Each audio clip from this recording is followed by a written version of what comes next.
이번 주 레크레카 말씀을 읽게 하시는 하나님의 놀라우신 섭리가 있다는 것을 깨닫게 되면서 참 하나님께 감사했습니다. 그냥 우리가 이 포션의 순서를 이렇게 그냥 따라가고 있는 게 아니라 하나님께서 미리 앞서 포션의 순서들을 정해 놓으시고 우리에게 따라오라고 그렇게 말씀하시는 것인 줄을 믿습니다. 그래서 우리가 그 말씀의 길을 따라서 이렇게 걸어가고 있는데 너무나 놀라운 게 뭐냐면 우리가 맞닥뜨리는 모든 상황들이 그 주어지는 말씀들에 그대로 들어맞는, 정말 주의 말씀은 내 발의 등불이구나, 이게 정말 그 우리가 말씀을 따라 걸어가는 그 삶을 의지적으로 그렇게 나를 쳐서 복종시켜야 되죠? 그죠? 그냥 되지 않잖아요. 나를 쳐서 복종시키며 내가 말씀의 길로 걸어가야지. 그러면 너무나 막연할 것 같았던 그 말씀을 따라 걷는 과정들이 정말 성령께서 친히 인도하시는 그런 걸음걸음을 다 경험하게 됩니다. 또 경험하셔야 되고 더 많이 경험하시기를 바랍니다. 그래서 우리가 이렇게 믿음의 길을 걸어갈 때에 그냥 어제하고 오늘하고 똑같으면 안 되고요. 날마다 증거가 더해지고 더해져야 됩니다. 우리는 그 증거들을 보면서 더욱 날로 힘을 얻으면서 이 걸음을 걸어가야지, 어제가 오늘 같고 오늘이 내일 같고 뭐 그렇게 되면은 가다가 지쳐요. 우리의 마음이 그렇게 강하고 온전하지 않기 때문에 세상의 이 급변하는 정세 속에서 이 불확실한 여러 가지 많은 상황들 속에서 우리의 마음이 많이 낙심되기가 쉽고 참 무너지기가 쉬운 것 같습니다. 그래서 정말 목숨을 걸고 생명을 걸고 우리는 무엇을 찾아야 되냐면 오늘의 삶 가운데 말씀의 증거들을 찾는 자들이 되시기를 바랍니다. 그러면 하나님께서 이 모든 하나님의 말씀을 찾고 하나님 말씀의 증거들을 취하기 원하는 그러한 거룩한 열정이죠. 그런 거룩한 열정을 가진 자들을 실망하게 하시고 낙심하게 하시고 약오르게 하시고 그렇게 하시는 분이실까요? 아니세요. 하나님은 그 거룩한 열정, 거룩한 소망을 가진 자들에게 반드시 거두게 하십니다. 그래서 물론 그 모든 사람들이 다 똑같은 분량의 열매를 거두는 건 아닐 수 있고 똑같은 모양의 열매를 거두는 건 아닐 수 있지만 하나님께서는 우리 각 사람의 모든 필요와 모든 상황과 환경들을 다 아시기 때문에 그 사람의 꼭 필요한 대로 주님께서 공급하시고 일하시는 줄을 믿습니다. 특별히 이번 주 동안에 계속해서 지금 제가 뭐 하고 있냐면은 지금 책을 계속 좀 이렇게 편집하고 있거든요. 내부적인 교재를 만드는 거는 제가 여러 번 해봤지만은 어떤 출판을 해가지고 책을 내본다고 하는 작업을 지금 하고 있는데, 물론 원고가 딱 있으니까 어떤 메이저 출판사에다가 돈 주고 알아서 편집해 주십시오, 알아서 책 내주십시오, 유통까지 해주십시오 하면 너무나 편하지만 제 책이 일반적인 책이 아니고 또 되게 진하고 그러기 때문에 안 받아주더라고요. 그러니까 저와 같은 지금 이 길을 같이 가시는 그런 분들의 책들은 일반 메이저 출판사에서 안 받아줍니다. 오히려 원고를 내도 좀 고쳐서 오세요, 수정해서 오세요 그러더라고요. 그래서 지금 아예 자체 출판사를 등록을 해가지고 그렇게 해야 될 것 같아요. 그래서 모든 편집 디자인 작업을 지금 그렇게 하고 있는데, 그래서 지금 잠자고 밥 먹는 시간에는 거의 거기에 지금 다 매달려 있거든요. 그런데 그 과정을 통해서 제 안에 흩어져 있던 많은 개념들이 더 정리가 되어지고 더 정렬이 되어지는 그런 은혜들을 이렇게 경험을 하고 있습니다. 이제 그 책이 쭉 나오게 되면 그런 어떤 시대적인 사명감을 저는 좀 가지고 있어요. 그래서 원래 이 책을 쓰는 것도 제가 어떤 그 날짜를 딱 정해두고 이때까지는 내야 되겠다 뭐 그렇게 급하게 제가 생각하고 있던 건 아니었는데, 지금 이 우리나라의 한국 사회에 특별히 제가 관심을 두고 있는 건 한국 교회거든요. 한국 교회의 이 흐름과 상황들을 볼 때에 지금 굉장히 심각하다라고 하는 위기의식을 느끼고 있기 때문에 어떻게든 이렇게 지금 다 지금 메말라 죽어가는 이 상황 가운데서라도 특별히 제 관심은 청년들과 다음 세대거든요. 우리 청년들, 청소년 영적 리더를 가르치고 세워야 된다. 그렇다고 어른들을 포기한 건 아닙니다. 어쨌든 우리 믿음의 사람들을 이 시대 가운데서라도 훈련시키고 세워야 된다. 그래서 그것을 위해서 목회자가 할 수 있는 일이 뭘까? 교회가 해야 되는 일이 뭘까? 고민해 보니까 물론 우리가 여러 집회도 나가고 또 기도회도 인도하고 설교도 하고 하는 것들이 중요하지만 가르쳐서 지키게 하는 것이 너무나 중요한 사역이겠더라고요. 그래서 지금 한국교회의 일반적인 상황에서 제가 목도하는 가장 큰 문제점은 말씀이 있잖아요. 이렇게 주어진 말씀이 있음에도 불구하고 말씀에 대해서 너무 무지하다는 겁니다. 말씀만 있습니까? 설교의 홍수의 시대잖아요. 물론 그 설교를 또 분별하면서 들어야 된다는 것은 있지만 어쨌든 간에 설교의 메시지가 홍수처럼 쏟아져 나오고 있고, 성경책도 우리가 다 하나씩 두 개씩 세 개씩 다 가지고 있고, 성경도 뭐 여러 가지 번역본으로 내가 참고해서 볼만한 그런 여러 가지 번역본들이 다 있고, 그것만 있습니까? 뭐 주석도 있고 여러 가지 신앙서적, 신학서적 되게 많잖아요. 그런 정보의 홍수의 시대에 우리가 살고 있지만 정작 지금 우리가 경험하는 건 뭐예요? 말씀의 기근의 때를 만나고 있다는 거죠. 보기는 보아도 보지 못하고 정말 듣기는 들어도 듣지 못하는 그런 세대를 우리가 만났다는 거예요. 그리고 우리의 자녀들을 그런 세대 가운데 지금 빼앗기고 있는 그런 상황에 우리가 처했다는 겁니다. 그러나 진리가 우리를 자유케 하는 줄을 믿습니다. 진리를 가르쳐서 그 진리의 훈련을 감당하게 할 때 그 어둠의 상황 가운데서라도 깨어 일어나는 역사가 반드시 있게 될 줄을 믿습니다. 지금은 정말 에스겔 37장에 나타나는 그 에스겔이 보았던 마른 골짜기의 환상이 있잖아요. 그 말씀을 이렇게 보시면 그 이미지하고 지금 우리나라의 상황하고 똑같습니다. 그냥 이 말씀을 하신 거구나 싶을 정도로 그런 상황이지만, 그러나 소망을 갖게 되는 건 뭐예요? 그 마른 골짜기가 어떻게 살아나게 되었습니까? 하나님의 말씀이 선포될 때, 하나님의 말씀 소리가 에스겔의 성대와 발성기관을 통하여서 입술을 통하여 선포되어지고 그 골짜기의 공기를 진동시킬 때 그 말씀 에너지가 마른 뼈들을 살아 일으켜서 그 뼈들이 어떻게 되었습니까? 하나님의 극히 큰 군대가 되었다. 그 영어 표현을 보니까 vast army라고 써 있더라고요. best가 VAST인데 방대한, 많은, 수적으로 많은 그런 군대가 일어났다라고 기록하고 있거든요. 그래서 우리가 지금 눈앞에 보고 있는 것은 마른 골짜기의 절망이지만, 우리 하나님 말씀 맡은 자들은 그와 동시에 소망을 붙들고 있는 자들이 되어야 될 줄 믿습니다. 본대로 결론 내리면 믿을 필요가 없는 거죠. 그죠? 우리는 정보가 주어지는 대로, 보고 있는 대로 이렇구나, 이거는 아무나 다 하는 거지 않겠습니까? 우리 말씀 맡은 자들은 이 세상을 향한 소망을 선포할 수 있는 자들이 되어야 될 줄 믿습니다. 그 소망이 막연한 소망이 아니라 그냥 거짓 선지자들처럼 평안할 겁니다, 잘 될 겁니다, 이거는 정말로 거짓 선지자들이 하는 짓이죠. 정말 깨어있는 참된 믿음의 성도들은 세상 가운데 회개를 촉구하고 하나님의 심판을 선포하고, 우리가 하나님께로 돌이켜 회개할 때, 우리가 하나님의 말씀을 다시금 듣는 자가 될 때 그때의 소망이 있다, 이 사실을 우리가 담대하게 외치는 그러한 저와 여러분들이 다 돼야 될 줄 믿습니다. 그 사명을 감당하기 위해서는 우리에게 물론 열정도 필요하고 용기도 필요하지만, 무엇보다도 우리 심령 말씀 창고라 그랬잖아요.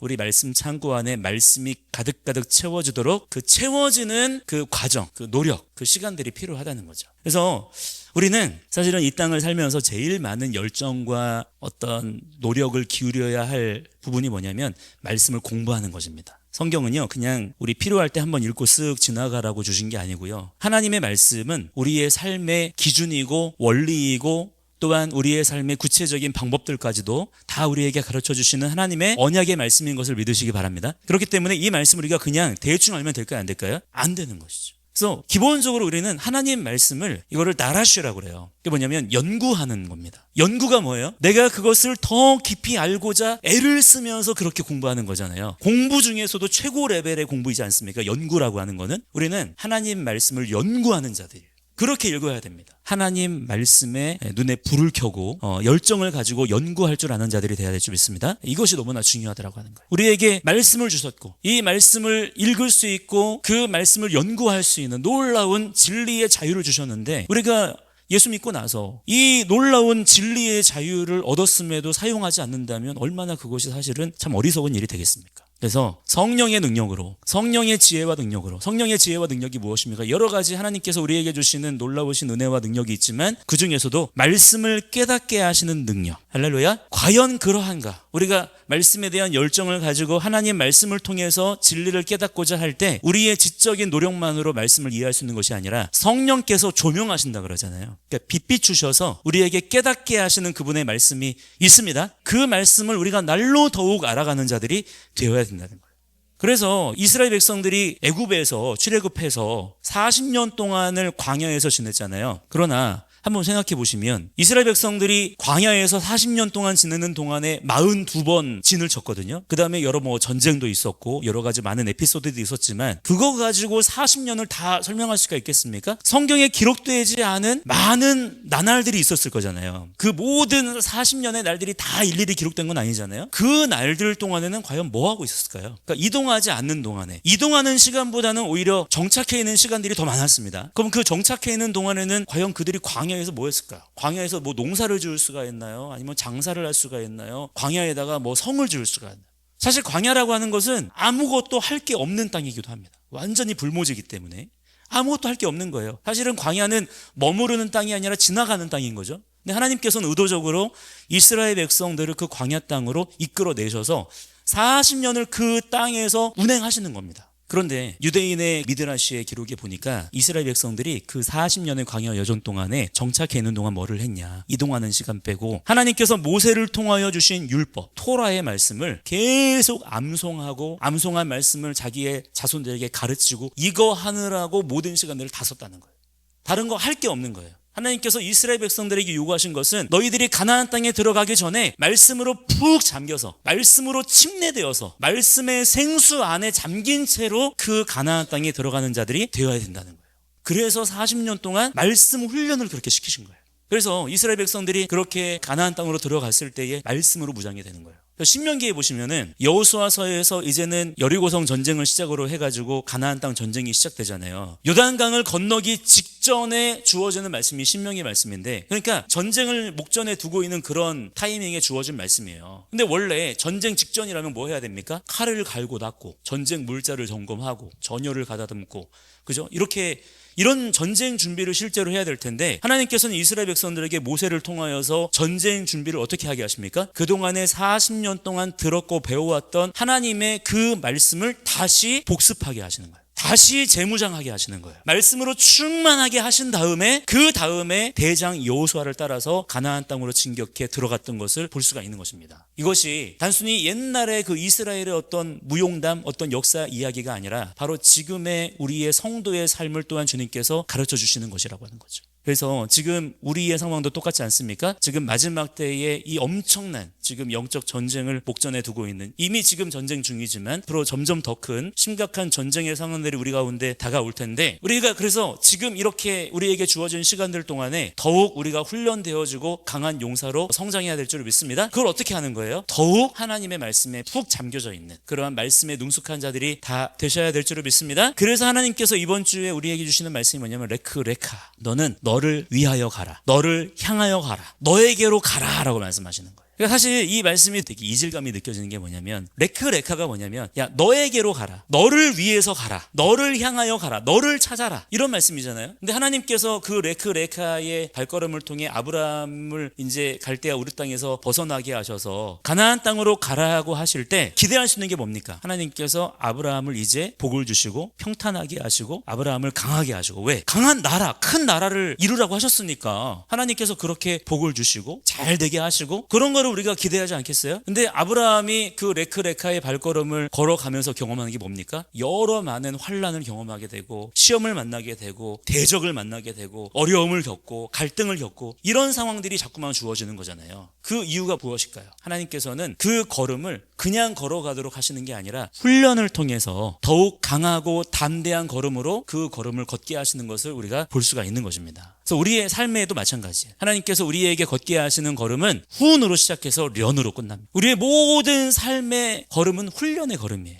이것을 여러분 받아들이시기 바랍니다. 그러니까 우리가 이제는 이 정도면은 이제 좀 열어주셔야 되지 않나요? 이제는 좀 형통해 주셔야 되지 않나요? 하나님께서 물론 우리에게 형통과 복을 주실 거지만 주님께서 정하신 그 때가 이르기까지는 하나님께서는 우리를 더욱 훈련케 하시고 성장케 하시고 강하게 하시기를 원하십니다. 이 아버지의 마음을 깨닫고 마음을 딱 정하셔서 지금 우리에게 주어진 이 시즌은 훈련의 시즌이다, 이렇게 생각을 하시고 더 이 훈련에 매진하시는 그런 여러분들이 되시기를 바랍니다. 오늘 말씀에 딱 보니까요, 하나님께서 아브라함에게 주신 말씀이 뭐냐면 크게는 세 가지예요. 첫 번째는 뭐냐면 좋은 얘기예요. 아브라함의 씨가 하늘의 별과 같이 무수히 많아질 것이다. 그러니까 하나님께서 아브라함에게 정말 생육 번성 충만의 복을 주시겠다는 거예요. 그런데 그 다음에 어떤 얘기들이 나오냐면 그의 후손들이 외국 땅에서 유배를 당하게 될 것이다, 이런 얘기를 또 하세요. 그러니까 앞으로 너에게는 장밋빛 미래만 있어, 너는 꽃길만 걷게 될 거야, 너는 승승장구하게 될 거야, 이게 아니고 어떤 얘기예요? 13절에 보시면 내 자손이 이방에서 객이 되어 그들을 섬기겠고 그들은 400년 동안 네 자손을 괴롭힐 거야. 그러니까 아브라함의 자손들이 괴롭힘을 400년 동안 당하게 될 거라는 거를 아브라함에게 말씀해 주시는 거예요. 하지만 그의 후손들은 마침내 가나안 땅으로 돌아오게 될 것이고 가나안 땅을 유업으로 받게 될 거야 라는 말씀을 주시는 거예요.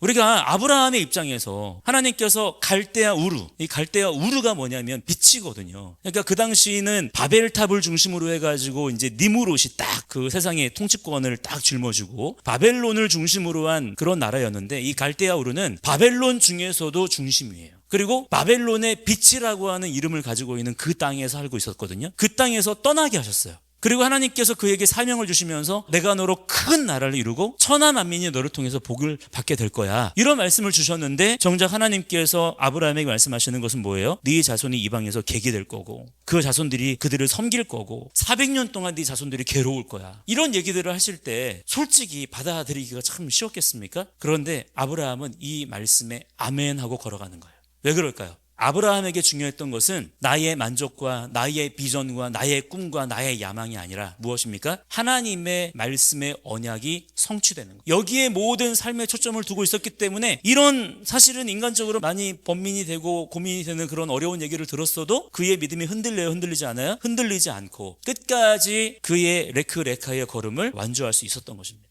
물론 그가 중간중간에 여러 가지 많은 연약함이 보여요. 그래서 아브라함도 완벽한 사람이 아니었어요. 우리가 이렇게 아브라함의 이야기를 읽다 보면은 여러 가지 부끄러운 일도 하고 아내를 뭐 이렇게 누이라고 부르라고 뭐 그런 여러 가지 부끄러운 일들이 나오잖아요. 그럴 때 우리는 아브라함에게 그때 좀 이렇게 좀 하지 하는 그런 아쉬움이 좀 있지 않습니까? 그러니까 아브라함도 우리랑 똑같은 그런 성정을 가진 연약한 인간이었다는 거예요. 근데 아브라함이 그런 여러 가지 실수가 있었지만 아브라함이 하나님께 인정받은 것이 무엇입니까? 끝까지 하나님의 약속을 향하여 그의 인생길을 걸어갔다는 거예요. 그러니까 그의 인생의 방향을 틀지 않았어요. 롯이 어떤 사람이었습니까? 그 미드라이시에 보면은 아브라함이 이렇게 갈대아 우르 땅을 나올 때 아브라함하고 사라하고 롯만 이렇게 셋이 이렇게 낙타 끌고 나온 게 아니고 아브라함이 그 갈대아 우르 땅에서 하나님을 만나서 하나님의 살아계심과 하나님 나라의 복음을 전하는 전도자였대요. 하나님 말씀을 가르치는 그런 사람이었대요. 그래가지고 이미 아브라함에게 많은 제자들이 있었다 그러더라고요. 탈미드라고 하거든요. 그런 제자들이 많이 있었는데 아브라함이 나올 때 그 제자들이 많이 따라 나왔다 그러더라고요. 근데 롯도 어떤 사람이었냐면 그 롯도 아브라함의 제자 중에 한 명이었던 것이고 어떻게 보면 수지사였던 것이죠. 그러니까 롯이 어때요? 레카라고 하는 하나님께서 아브라함에게 주신 비전에 같이 동의가 되어가지고 나도 하나님 나라의 소망을 품고 나아가기 원합니다. 그래서 갈대아 우르 땅을 등지고 함께 나왔던 사람이잖아요. 그런데 그 갈대아 우르 땅을 나왔던 롯이 나중에 어떻게 돼요? 아브라함의 진영을 떠나서 자기 살 길 찾아 가지 않습니까? 결국에는 소돔 땅의 심판을 그가 함께 경험하게 되고 소돔 땅의 심판을 통해서 오히려 어떤 일을 경험하게 돼요? 그의 딸들과 동침을 하게 되고 그의 딸들의 동침해가지고 나온 족속들이 이스라엘의 원수가 되어지는 그런 부끄러운 역사를 쓰게 되지 않았습니까? 근데 아브라함은 그런 여러 가지 똑같은 상황과 여러 가지 어려움을 겪었음에도 그의 인생의 걸음의 방향을 다른 곳으로 돌리지 않았다는 거예요. 하나님께서 우리에게 기대하시는 것도요, 어떤 완벽함을 기대하시는 게 아니다라고 하는 겁니다. 우리가 연약함이 있고 부족함이 있고 실수가 있지만 하나님이 다 아세요. 왜냐하면 하나님께서 우리를 애초부터 완벽한 존재로 지으신 게 아니에요. 완벽한 존재로 지으시지 않았는데도 완벽하게 살아라, 이걸 요구하신다면 신실하다고 우리가 그렇게 말할 수 있겠습니까? 하나님은 우리의 연약함과 우리의 부족함을 다 아시는 분이십니다. 실수할 수 있어요. 하지만 주님께서 우리에게 기대하시는 것은 뭐냐면 그럼에도 불구하고 나를 쳐서 복종시키며 오늘 나의 걸음을 하나님께로 향하여 두겠냐는 거예요. 그렇게 걷는 여러분들의 삶이 되시기를 축복합니다. 그래서 오늘 우리가 이 시간에 함께 간절히 기도하기 원하는 것은요, 지금의 이 혼란스러운 상황 가운데에서 우리의 믿음의 걸음이 흐트러지지 않기를 원합니다. 우리의 믿음의 걸음이 더욱 강한 걸음으로 담대하게 걷는 자들이 되기를 원합니다.